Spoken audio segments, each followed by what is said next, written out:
On today's show, we're going to explore the role of an incident commander with another guest, Matt Bennett.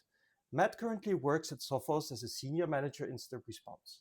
Matt has many years of incident command experience and has been teaching an incident commander training that he and I developed for our incident management retainer clients at Sophos. I really look forward to this exciting session with Matt. So Matt, let's dive into this. How do you see the incident commander role? Okay, well, when I explain the role of an incident commander, I always start with the big picture, right? The IC is the calm in the center of the storm. You're not there to know every technical detail or solve every forensics question. You're there to set the direction, coordinate people, make sure the entire response aligns to the organization's priorities. So in my world at Sophos, that means owning the full engagement lifecycle. So coordinating stakeholders, prioritizing actions, keeping cross-functional teams aligned, serving as the bridge between the customer's leadership and our technical experts. So really you're translating complexity into clarity, so the right decisions can be made at the right time. But I think the real essence of the role and what we emphasize actually in our incident commander training is it's mainly maintaining oversight, maintaining structure and momentum. And what that really means is, constantly asking things like, what's the reality right now? What's the biggest risk? What action protects the organization fastest with the least disruption? Typical stakeholders in an incident commander ecosystem. Legal, insurance often comes into play. Obviously, you have your technical teams. Depending on the nature of the incident, you may have extended teams you need to be involved, maybe HR. Obviously, you've got your leadership, which are going to have a very large vested interest in how it's going. So as an incident commander, knowing all those groups, knowing where their priorities reside is crucially important. You really need to be able to connect all the dots between all these different groups who have all different priorities. And it's about creating a space, right, where that team, whatever it might look like for the context of that particular incident, where they can come together, where they can focus, where they can communicate clearly, and where the important decisions can be made in the right context. What is the hardest part? The pressure can be relentless. So for me, the toughest part is keeping everyone aligned and pulling in the same direction, particularly when stress peaks and those different priorities can begin to collide. In a major incident, every group is under different kinds of pressure. The technical teams, right, they want to investigate properly. They want to avoid making the problem worse. The executives, they want immediate clarity and minimal disruption. Legal, they want extremely careful wording or no written comms at all. And all of that happens whilst the fatigue sets in, right? So tunnel vision can occur. People start defaulting to their instincts rather than structured thinking. So, the real difficulty is that none of these different perspectives are wrong. They're just all potentially pulling in different directions. And, if one of these groups feels unheard, then coordination can break down fast. I remember one engagement, right, where, we were seeing clear, pre-ransomware indicators. The technical team, they knew that isolation needed to happen quickly. But the business, as you'd expect, was firmly focused on keeping critical operations online for as long as possible. Explaining these different trade-offs, like really explaining them without fueling the panic, can be quite tough. I find that what helps with that is just reframing everything around the organization's mission. So it's not about winning in the next 5 minutes. It's about keeping the business alive tomorrow. Additionally, I'd say, managing stress for yourself and everyone else is absolutely vital. You have to pace the team. You have to, maybe rotate duties where possible, keep the communication structured, remind people, right, that it's a marathon, not a sprint. And in our Sophos training, right, as you know, we focus heavily on the psychology of major incidents, recognizing, for example, how stress accelerates, things like bias and narrow thinking. Because if you can spot those kind of things early, you can course correct right before the mistakes happen. So yeah, that's that probably sums up some of the toughest parts. Okay. And so obviously you mentioned the word bias, right? Bias is part of our course. Why is bias as a topic so important to consider when we're talking about incident commanders? So bias, so that's the unconscious tendencies that skew how we think about things. Mm-hmm. They can cloud your judgment, right? They can misguide your team. They can really escalate in a crisis. There's a many common different types of bias. We talk about a lot of them. Some of the main ones for me, anchoring. That's about kind of overvaluing that one piece of information, i.e. you kind of anchored on it, and it might force you to seek new information or consider competing information. Another one, confirmation bias, the tendency to include or reject some evidence based on the alignment of that evidence to some sort of preferred hypothesis. And then I guess final example, another important one is the groupthink, which really comes into play, right? When you're in these kind of incident situations working in the group, and that's when a particular group will value consensus on something rather than, a critical evaluation. So yeah, really, really important topic to be mindful of. An example how bias affects us. I'll refer to one that we use in the training we deliver. So many different forms of bias. Another one is illusory correlation, right? So this is when you wrongly assume that two unrelated events are connected in some way. Observing correlation when none particularly exists, when those observations, are relatively unusual.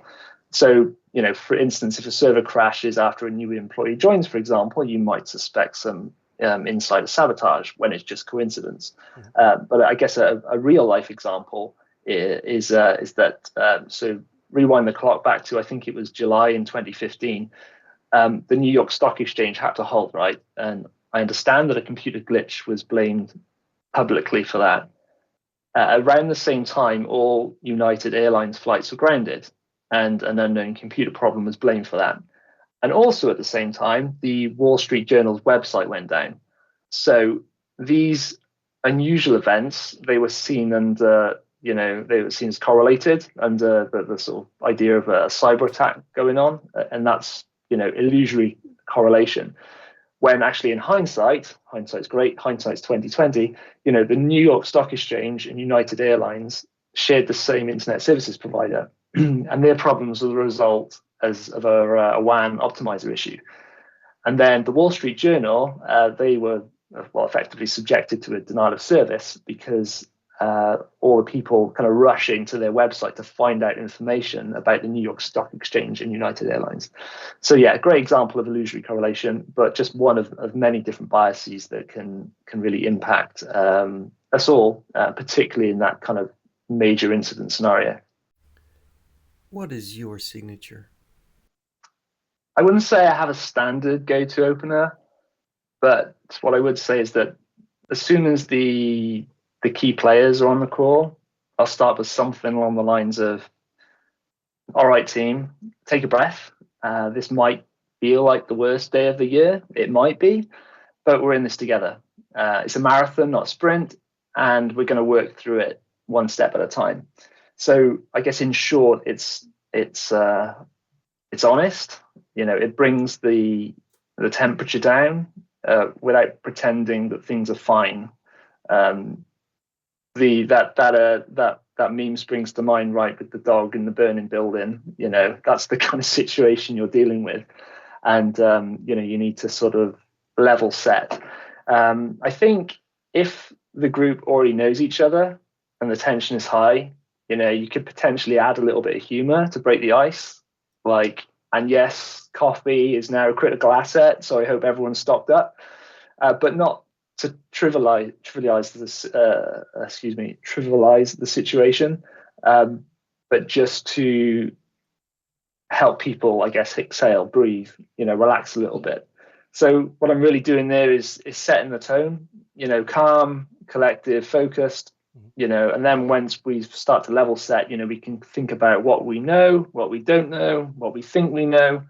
And I guess to close out this answer, it does sound simple, right? But the opening really matters, because you really need to start shifting the people, the individuals, the team, out of panic mode into problem solving mode. Because once you've got that in the mindset, everyone in that mindset in the room, things become a little bit easier after that. You kind of mentioned topics like known knowns and non-unknowns. That really sounds familiar. I believe there's a concept that we often cover in the course, which is called the OODA loop and the Johari window. And obviously the Johari window goes into that topic of known knowns, known unknowns. Would you like to share a little bit how this type of tool and methodology can help you in major incident management? Oh yeah, I mean, as you said, the Johari window and the OODA loop are both very useful frameworks. We spend a lot of time on them. They resonate well with people. Some prefer one over the other. I guess my preference out of the two is the OODA loop. So maybe I'll touch on that one a little bit. It was developed by military strategist and United Air Force Colonel John Boyd. It's really about a framework to organize your mindset, right, and guide decision making under stress. So the loop consists of observe, orient, decide, and act. I often use, when we talk about this in the training, I use an everyday example just to convey what the OODA loop is and how we use it. So imagine you're driving home, right, and a car suddenly swerves in your lane. So here's how the OODA loop would kick in instinctively in that situation. So observe, right? First you notice this car veering towards you. Your eyes might catch that movement. Your brain registers this potential danger, and you orient. You kind of assess that situation quickly. Is the car moving closer? Is there space to maneuver? Can you factor in, you will be factoring in the conditions, the road conditions, the nearby traffic. Then you make that decision, right? You might choose to slow down. You might choose to steer slightly to the right to avoid a collision. And then you act upon it. You press the brake, you turn the wheel, you execute that decision. And then you loop back, you observe the car's new position, you orient to the updated situation, you decide if further action is needed, and you act again. In this particular example, it all happens in seconds, if not quicker, without any sort of conscious thought. But the way we sort of advocate this framework, this kind of mental scaffolding, if you will, is if you use it kind of purposefully in the heat of an incident, it really helps you to prevent that tunnel vision, right? To counter the biases and to keep you agile, which is what the why it was come up with in the first place in these high stress situations. We've all been using, or we're using the OODA loop specifically in our day-to-day work when we do incidents, right? So it's a framework that's kind of baked in a lot of the methodologies that are out there. But I do think highlighting how the process actually works can potentially help people that want to become incident commanders in the dissecting things into manageable pieces. This is one of the concepts that we bring out in the training as well, right? And it's a fact, right? If you have something that is really overwhelming. Once you start taking pieces out of it and start managing these sub pieces, it becomes a lot more manageable, which is why these type of tool sets and methodologies are really important to be successful. Leadership challenges. Major incidents expose leadership in ways that routine work never does.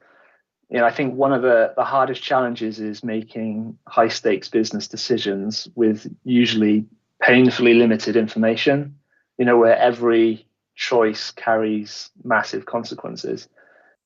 One of the biggest pressure points is balancing risk and business impact in real time, right? So, take containment, for example. You might be staring at the signs of some pre-ransomware activity. Mm-hmm. The technical voice says, isolate now, right? But the business voice says, if we take this system offline, we lose revenue, we disrupt customers, we trigger reputational fallout. So, leaders, they're forced to weigh incomplete intel information against like worst case scenarios, often with minutes to decide. There is no perfect answer. It's just the best answer for the organization in that particular moment. But another challenge as well is managing competing priorities between the different groups. As I think we've alluded to already, technical teams, they're deep in the weeds, right? They're trying to prevent, instant escalation, perhaps, whereas executives are thinking about the regulatory exposure or the shareholder impact or legal obligations. But I guess tying it back to the IC role, right? The IC needs to become that bridge. So helping both sides understand the trade-offs of the different decisions, without carrying the decision burden alone themselves, which is not often part of the role. So I think it's uncomfortable for people for sure, but those moments, I think when those decisions are made, that's when kind of true leadership in instant response gets kind of forged. Mm-hmm. And one of the things and challenges I very often see when we start these big incidents is we talk about operational tempo, operational cadence. Again, a topic that we cover in our incident commander training. But I'm still very often surprised that organizations have actually not thought about what the operation or what a real operational tempo could be. So you see these the leaders that expect an update every hour. By the time you're done with the previous update, you're already due for the next update, which isn't really a useful method or effective method, let's say, to run through an incident. If you were to provide, if you needed to provide some recommendations to people that don't have an operational tempo, what type of operational tempo would you maybe suggest to start with if there's none defined in the incident response plan? I think it's important that the cadence is proportional to the severity of the incident. And that's obviously subjective. And it's really difficult when information at the outset is incredibly limited. But I absolutely agree. And I know we talk about this a lot, having that like update call every hour, that for me, most of the time is not an efficient use of time. People need time to progress their work, to move things forward, to maintain that momentum. Obviously the cadence, the tempo of updates, it doesn't need to be rigid, right? It can adapt. It will adapt over the life cycle of the incident. But I don't know, as a starting point, I think you need to consider what the goals are, what are the immediate objectives, and how long is it going to take to accomplish these things. There's no point having something on the hour if it's very apparent that several hours are needed to accomplish this particular task. So I guess a starting point, it might be reasonable to have, if you're running update calls, perhaps, morning, midday, end of day, but with the understanding that if there's any significant change that people need to be aware of, you can call that kind of ad hoc update call, whatever it be. But, there's often this huge surge at the beginning of an incident, right, where lots of people are engaging, lots of pressure, high stress, all these things we've already touched upon. But when you I know you like to use this analogy, Kuhn. You're making that climb up the mountain. The higher up the mountain you get, things become clearer. You see the landscape, the pace pulls back a little bit, and the same goes then for update calls. You can reduce that cadence because you've got to remember the impact that all these calls and this high level of intensity has on people. And we might touch on that topic a little bit more, but managing that and avoiding burnout is crucial. And all these things are kind of interlinked, woven together. Okay. And this is what the IC needs to be very mindful of. What about stress management? Stress is that silent multiplier in every incident. I think it creeps in quietly.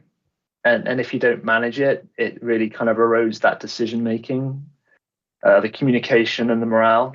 If you let it go unchecked. For me personally, the biggest challenge has always been maintaining that sharp focus when the fatigue starts to set in. If you've been in the chair for long stretches, we've both been there. Your cognitive edge dulls, right? Your biases slip in. Even straightforward decisions, they feel much, much harder than they should. And to reference something else from a course, that's when concepts like Hicks' law really show up. That's when, when you're tired, every option feels like too many options. And that sort of paralysis creeps in if you're not careful. And I've seen this happen in many ways, hit many different stakeholders in different ways.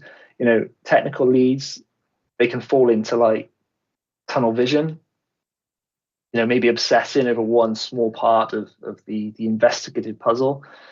You've got executives start pushing for timelines that simply aren't realistic. And they're doing that because, anxiety is kind of really driving that. And, across the whole ecosystem, you can almost see burnout forming in real time if no one really intervenes. So I think what's helped me and the teams I've led is setting those expectations early on. You need to remind people that, perfection isn't the objective. I mean, you're never going to get perfection in a situation like this, but, steady, safe progress is what we're striving for, right? So I think building in structured check-ins to catch fatigue, catch those early signs of stress that are going to really impact people. As I said before, rotate roles where possible, and lean on each other's strengths. That's super important. And I think something that maybe the best thing an incident commander can say to someone is, when it's needed, take a break, right? Take a break, we'll cover you, because it keeps that sort of human element of it all very much kind of front and center. One of the challenges I've seen, and maybe you can share some thoughts on this, obviously, since the COVID pandemic, we're doing a lot of more virtual meetings, a lot of more video conferences with cameras on and off, right? And very often perceiving signs of stress are visual cues, right? So visual signs, people start sweating or maybe looking tired, or, especially when people have breathing problems or start hyperventilating.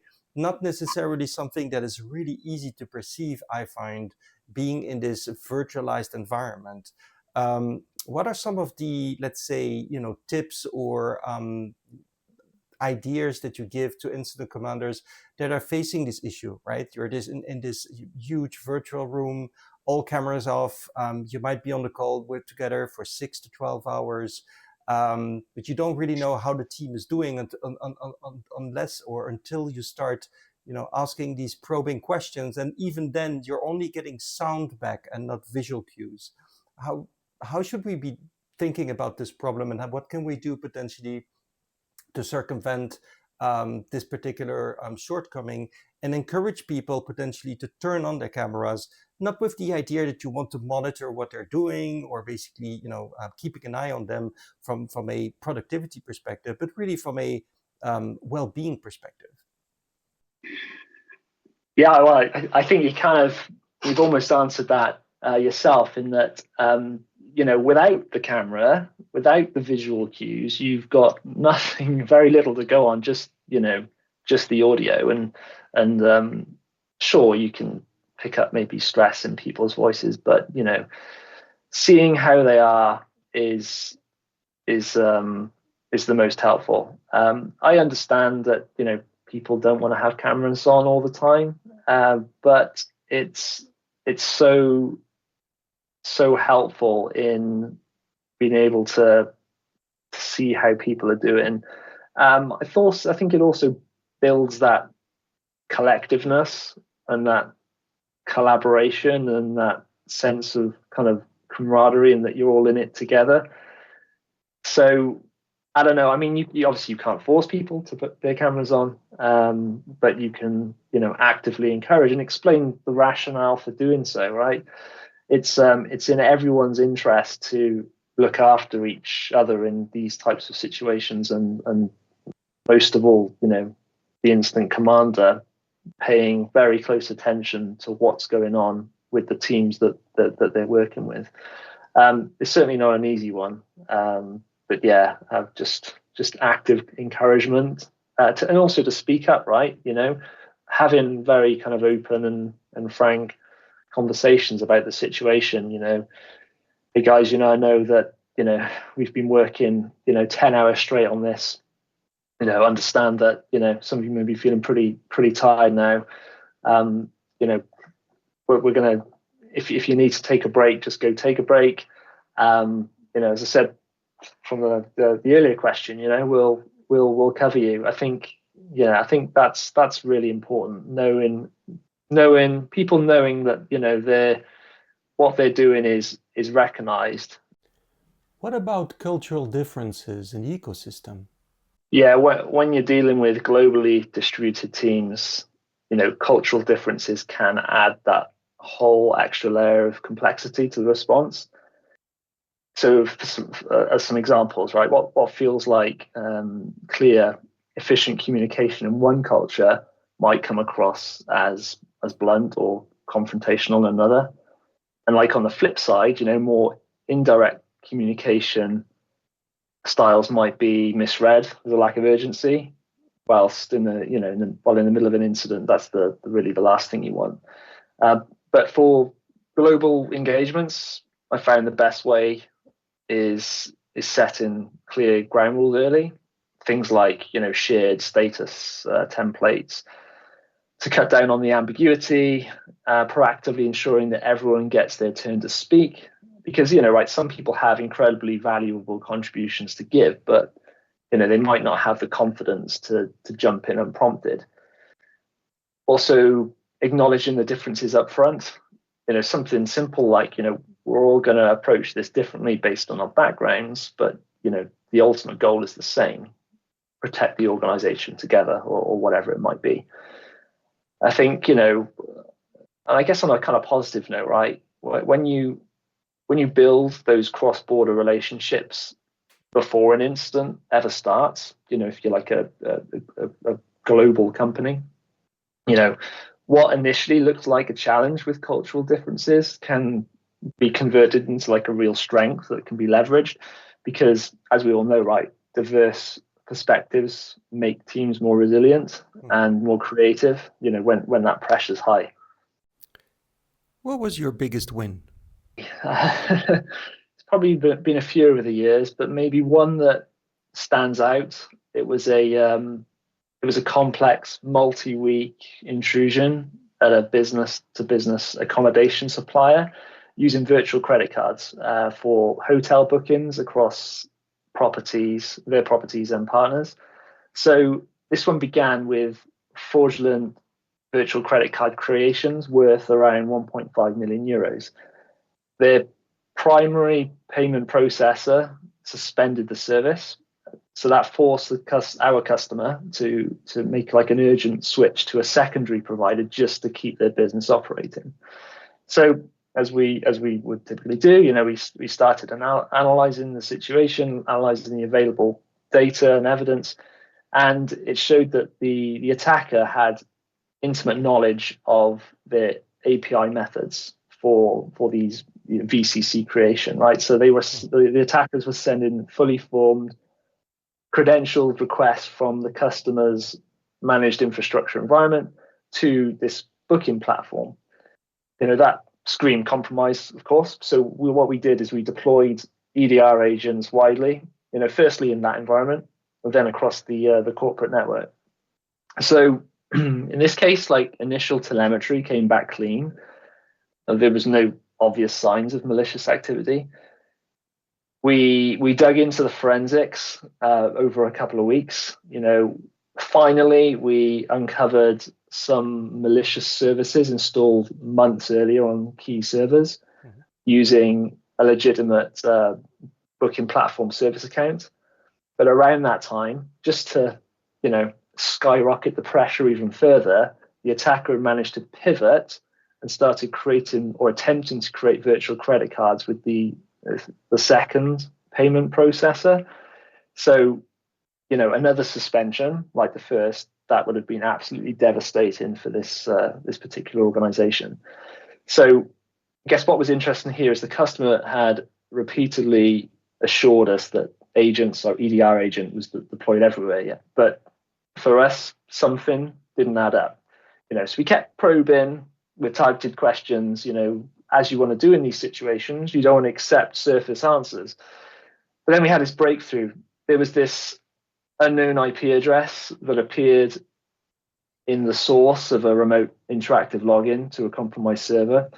And then when we asked about it, the reply was very telling. Oh, I remember it very, very distinctively. Mm-hmm. The response was, oh, that environment. That kind of single moment flipped the case, right? Because it was an overlooked network for which we had like zero visibility. So promptly we went and examined the source host. We found web shells that the attacker used for the remote access. That triggered a full global EDR rollout, exposed additional compromised systems and accounts. So this one, it really was like the ultimate marathon, not that sprint, because there was that sustained high stress over several weeks. The mounting business impact, which, as I mentioned, those kind of payment processes. The fatigue was creeping in, but I guess I see it as a win because we defeated those biases, right? Like trusting is deployed everywhere. It was about asking the right questions relentlessly, kind of maintaining that focus and then really pushing through until you get to that kind of aha moment, and that's when the clarity arises, when, you get to the top of that mountain. I'm proud of it because, we didn't just contain that situation. We really unraveled the whole intrusion. We stopped that kind of fraud pipeline that the threat actors had managed to accomplish. And then, we then had equipped the customer with that level of visibility that they didn't have, they didn't think was important at the time. And, ultimately they emerged much stronger as a result. Let's talk about accountability and blame. Culture really does matter because accountability and blame, they look similar on the surface, but they create completely different outcomes. Accountability is what makes teams stronger, but blame shuts people down. Mm-hmm. So my approach really is to kind of anchor everything in systems and processes, not individuals. So, for example, after an incident, we'll run post-incident reviews, focus on questions like what happened, why did it make sense at the time, what in the environment or process allowed it, how do we prevent it next time? It's always framed as the collective we, because, incidents are really the result of one person's actions, right? There's usually a gap in structure, communication, assumptions, something of that nature. Yeah, we sometimes say series of unfortunate events as an example. Right? Yes, absolutely. And I think during an active incident, it's really important to steer away from any finger pointing. The moment someone starts focusing on, who messed up, you kind of, you lose honesty, right? You lose speed. It's when people start hiding information. So, I think I'll like if that happens, I'll redirect with something like, right now our job is to fix this. We can unpack those learnings afterwards, and when that dust does settle, and it eventually will, you can kind of make that space, right, to if there is a win, maybe there's an opportunity to celebrate that win. What went well, because it's important to recognize those things too, and then also dissect those gaps. I think psychological safety is a real thing in incident response, because if people feel safe to speak openly, they'll surface issues early. They'll take ownership of situations, and they'll be more inclined to share ideas that genuinely improve how the team operates. So yeah, that's my thoughts on that. What I've seen over the years is that when you build that kind of environment, that psychological safety, that sort of accountability becomes more self-driven.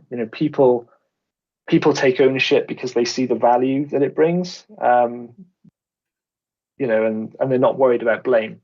I think it raises productivity as well, right? This is when we Yeah. kind of adopt the freedom to fail, and allow people to make mistakes, if in their best judgments they've taken some sometimes very drastic decisions.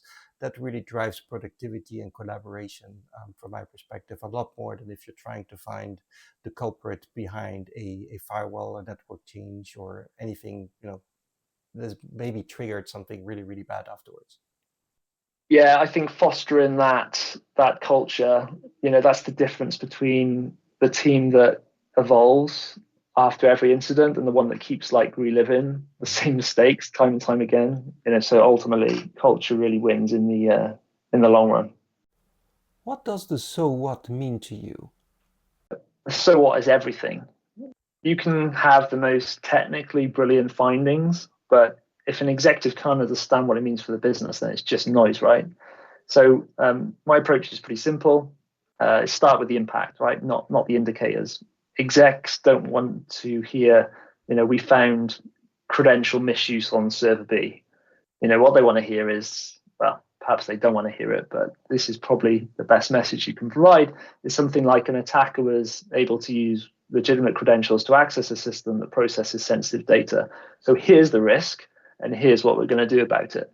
The technical details do matter, but I think it's after the context is clear. So one technique I lean on is something that we talk about in our training. Translate, right? You want to translate, you don't want to dumb things down. Not trying to oversimplify something, trying to frame the information in the language of the business risk, the operational impact, the decision making. So, for example, instead of saying lateral movement detected, I'll frame as the attacker attempted to expand their access, which increases the chance of data exposure and downtime if not contained. Mm-hmm. I think the other as well is structure. So, using a consistent pattern in reports and briefings is very useful. Like, for example, what happened, why does it matter, and what decisions need to be made. When you do that, the so what kind of answers itself, right? And executives relax because they know where they are in the narrative and what's expected of them. I think, honestly, after 14, 15 years working in forensics and IR, I found that, clarity, providing that clarity to people is the thing that kind of earns trust the fastest. This is crucial for incident commanders. If the person on the other end feels like you understand their risk and you're helping them navigate it, they're with you, right? So that's really when those technical insights, can really create the change rather than just kind of filling up the report. I mean, we could probably summarize it into what are the three things that matter to executives. I guess the first one would be, do I have a problem? And the second one being, what's the risk? And three, what is the impact, right? Everything else very often is not really relevant. Now, obviously, don't take this for granted for every single organization. Some organizations that I work with have very technical C-level executives, right? They do want to hear the executive details, but very often the executives in a lot of organizations have no clue what a firewall is, have no clue what a log and IP address even is, right? They want to know about, do I have a problem? Is there a risk? And what's the impact? Training tips for future incident commanders. Yeah, that's a great question, because a lot of people assume that being an incident commander means you need decades of experience or some kind of like mystical leadership quality. But honestly, I think it's a skill you can absolutely build with the right preparation. So the first thing I tell people is, don't start with the technical side, start with the human side. The best ICs that I've worked with are the ones who understand how people behave under stress, how bias creeps into decision making, how quickly communication can break if you don't structure it right. That's why, I know we keep touching back on the training, but that's why we spend a lot of time on it, on the frameworks that we've already mentioned, and the psychology behind those high pressure situations, because that's what helps you create that mental scaffolding that you can rely on, right, when the incident is messy, and like the information's incomplete. I think the second piece is exposure, and this is one that a lot of people underestimate. You don't need to wait for like a real ransomware event to learn how to command an incident. You could join your organization's tabletop exercises. You could run simulations. You could volunteer to lead part of a small drill, for example. I've seen consultants with only a few years experience, right, grow really quickly just because they keep putting themselves in those kind of situations where they've had to coordinate people, where they've had to ask good questions, where they've had to make decisions with like imperfect information. Then the third piece, which is probably the most important, is staying or learning to stay calm and create that calmness. That's something that you can practice. Whether you're leading some chaotic workshop or you're managing a difficult customer or handling that difficult incident call, or guiding a team through a noisy investigation.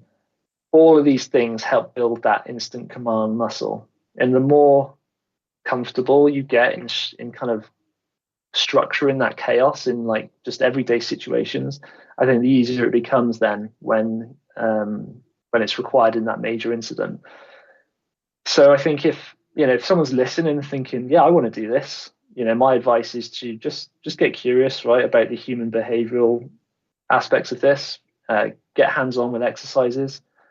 Start stepping into the leadership moments if those opportunities present themselves, and even like the small ones, because that's how the confidence and the competence really start to build. Do you see AI as an enabler? The first being during those update calls, status calls, whatever they may be, enabling transcription, if you have the facility available, can be really, really helpful in obviously capturing everything that was discussed, summarizing, providing meeting minutes, providing actions. Historically, we used to have, where possible, like an instant scribe to support that capturing of information, which is great. And actually, going back to a previous thing we mentioned, actually serving as a scribe for an instant commander can be a great step in the journey to become one, getting that exposure. But, I think from that perspective, AI can be super helpful, and that goes beyond instant command, right? It's in all parts of business these days. Transcription is becoming really, really helpful, and then summarizing it. So that's one element. And I think the second element is probably harks back to the previous question about the so what. Many people struggle to take that technical detail and translate it into the business speak that perhaps the executives are looking for. So, if it's available to you, why not use it, right? It's very straightforward to write that prompt to say, I have, do we have this finding? I want to explain to my executive audience, what this means to them in terms of impact, in terms of risk. And, it'll take that and it'll do usually a pretty good job at turning it into effective business speak. Obviously, you need to be cautious about what tools you're using. You don't want to be sharing the intricacies of your investigation into, open platforms. Need to be mindful of data exposure there. But certainly, if you have these tools approved in your environments, then yeah, I think they can be real game changers. I'd like to thank today's guest for appearing on this episode. If you like this episode, don't hesitate to leave a like or comment on the various channels it is being distributed on.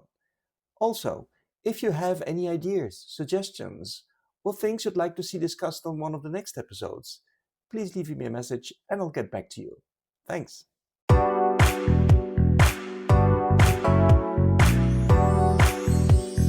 The Incident Commander series are brought to you by Kuhn Backers.